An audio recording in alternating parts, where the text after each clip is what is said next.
বন্ধুরা, শুভ সন্ধ্যা। আজকে এই সন্ধেবেলার সময় থেকে ব্লগটি শুরু করলাম।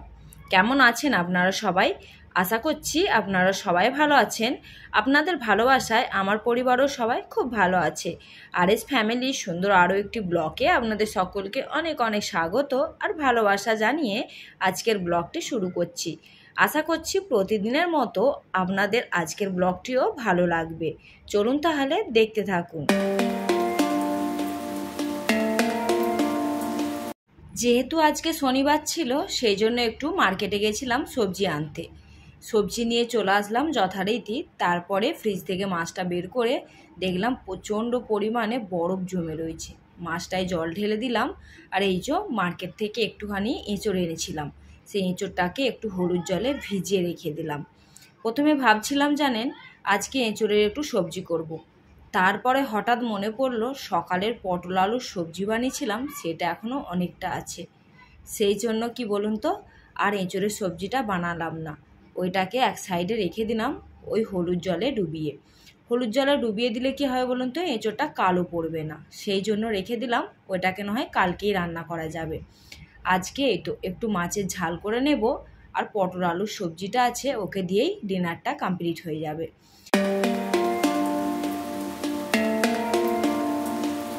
প্রায় সব দিনই কিন্তু সকালবেলার সময় থেকেই ব্লগটি শুরু করি। সন্ধ্যের সময় থেকে তো সেরকম খুব একটা ব্লগ শুরু করাই হয়নি। তো সেই জন্য ভাবলাম আজকে আমি আপনাদের সাথে শেয়ার করি এই সন্ধ্যের সময় থেকে রাত্রি শুতে যাওয়ার পর্যন্ত কিভাবে আমি মেনটেন করে কাজগুলো করে থাকি, তাকি আগের দিনে বা পরের দিনে আমাদের সুবিধা হয়।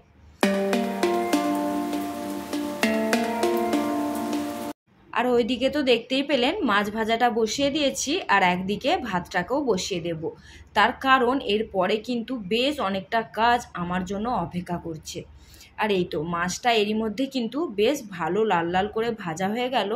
আর এই যে এই মাছটা তুলছি, এটা কিন্তু সেটা মাছ জন্য তুলে রাখলাম। তার কারণ বেশি কড়কড়ে করে ভাজা হয়ে গেলে ও আবার খেতে পারবে না।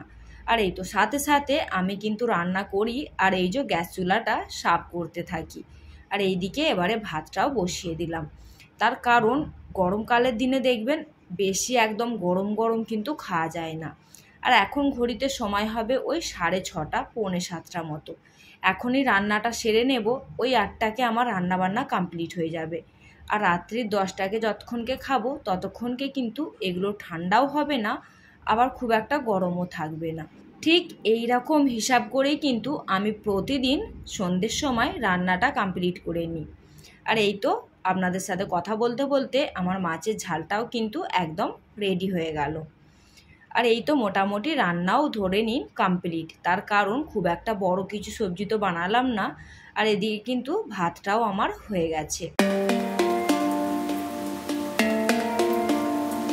এরপরে কিন্তু হাত আমি একটু সালাদও কেটে নেব। তার কারণ গরমকালে দেখবেন এই শসাটা কিন্তু ভাতের সাথে বা রুটির সাথে সবের সাথে কিন্তু খেতে বেশ লাগে। আর তারপরে যেহেতু এতে জলের পরিমাণ বেশি থাকে, সেহেতু কিন্তু আমাদের শরীরের পক্ষেও খুবই উপকার দেয়।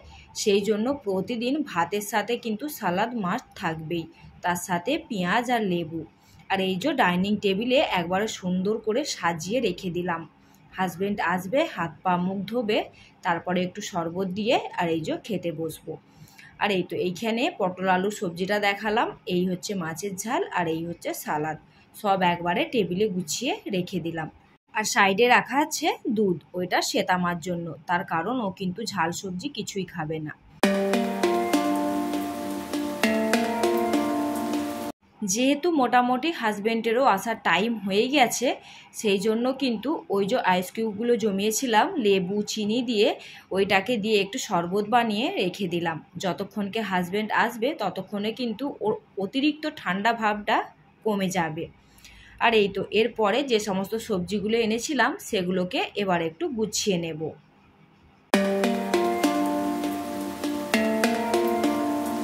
সবজিতে নিয়েছি 2 রকমের শাক, পুঁই শাক আর পালং শাক।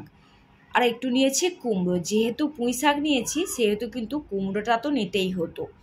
তারপরে নিয়েছি একটু ভিন্ডি আর একটু উচ্ছে আর একটু বেগুন আর আলু আর লেবু।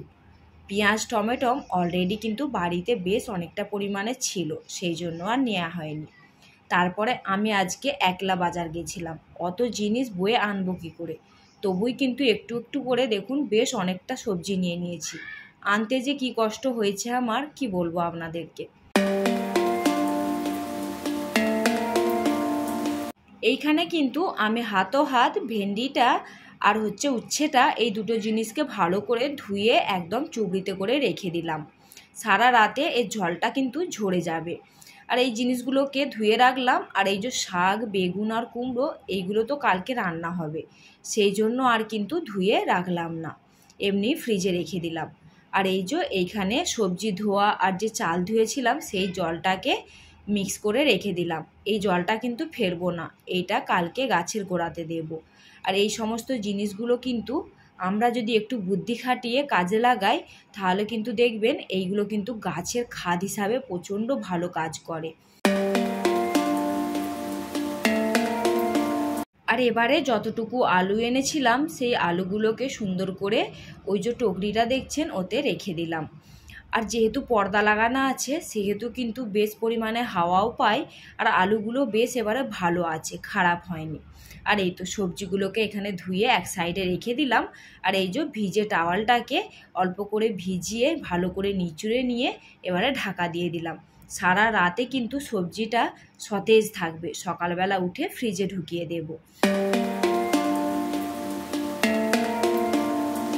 এবারে রান্নার পরে যে মোটামুটি বাসনগুলো পড়েছিল সেগুলোকে একটু ধুয়ে নিচ্ছি। যদিও আমি সিঙ্কে কিন্তু বাসন জমতেই দিই না, একটু আধটু বাসন পড়ে আর সঙ্গে সঙ্গে কিন্তু আমি ধুয়ে মেজে পরিষ্কার করে নিই। আর এরই মধ্যে কিন্তু হাজব্যান্ড এসে গেছে, হাজব্যান্ডকে জলটা দিয়ে দিলাম, সে খেয়ে একটু রেস্ট নিচ্ছে। আর এই তো এখানে আমি এবারে গ্যাস চুলাটাকে আর স্ল্যাবটাকে ভালো করে পরিষ্কার করে নেব, সাথে ওয়ালটাকেও। যেহেতু রান্না করা হয়, মশলা তো কষার সময়তে দেখবেন এদিক ওদিকে ছিটে যায়, যতই চিপনি লাগানো থাক যতই যাই থাক, হালকা যে তেল চিটে ভাব সেটা কিন্তু পড়েই যায়। সেই জন্য সুন্দর করে কিন্তু প্রতিদিন আমি এরকমভাবে রাত্রেবেলা ক্লিনিংটা করে নিই। তাহলে কি হয় বলুন তো, ওই যে সপ্তাহ শেষে একটা ডিপ ক্লিনের টেনশন মাথার মধ্যে থাকে, সেইটা কিন্তু করতে হয় না। আর এই যে সাথে সাইডে যে ডাব্বা ডুব্বাগুলো রয়েছে সেগুলোকেও কিন্তু ওই হালকা হাতে একটু করে পুছে নিচ্ছি। আর এতে করে খুব সুন্দর পরিষ্কারও থাকবে, আর যে কোনো জিনিস কিন্তু বেশ চকচক করে, সেখানে দেখবেন মনটা আমাদের ভালো লাগে আর চোখের দৃষ্টিটাও কিন্তু বেশ ভালো লাগে। আর যেখানে সৌন্দর্য থাকবে সেইখানে দেখবেন বেশি করে থাকতেও ইচ্ছা করে, আর আমাদের কিন্তু বোরিং ভাবটা কিন্তু মনে হয় না। আর না হলে নোংরা গন্ধ হয়ে থাকলে না, সেই জায়গাটাতে দেখবেন বেশিক্ষণ থাকতে ইচ্ছা করে না। নিজেকে মনই যেখানে ভালো লাগে না সেখানে আর কিভাবে এতক্ষণ দাঁড়িয়ে কাজ করা যায়। সেই জন্য কিচেন কাউন্টার টপটাকে সব সময় আমি টিপটপ করে গুছিয়ে রাখার চেষ্টা করি। তার কারণ সারা দিনে অর্ধেকের বেশি সময় কিন্তু আমরা এই কিচেনেতেই কাটাই।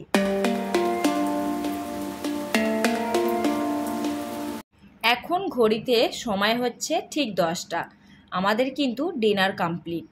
সব কিছু কাজ কিন্তু টাইম বাই টাইম করবার চেষ্টা করি, যদিও সব দিন হয় না, তবুই কিন্তু বেশিরভাগ দিনই কিন্তু চেষ্টা করি সব কাজটা যেন টাইমের মধ্যে কমপ্লিট করতে পারি। যতটা কাজ দেখবেন রাত্রেবেলার দিকে আগিয়ে নিয়ে রাখা যাবে, ততই কিন্তু তার পরের দিনের সকালে আমাদের জন্যই কিন্তু হালকা। আমার মতো বেশিরভাগ সংসারেই কিন্তু সকালবেলার দিকে দেখবেন চাপটা বেশি থাকে, তার কারণ বাচ্চাদের স্কুল টাইমও থাকে, আবার হাজব্যান্ডের ডিউটি টাইমও থাকে।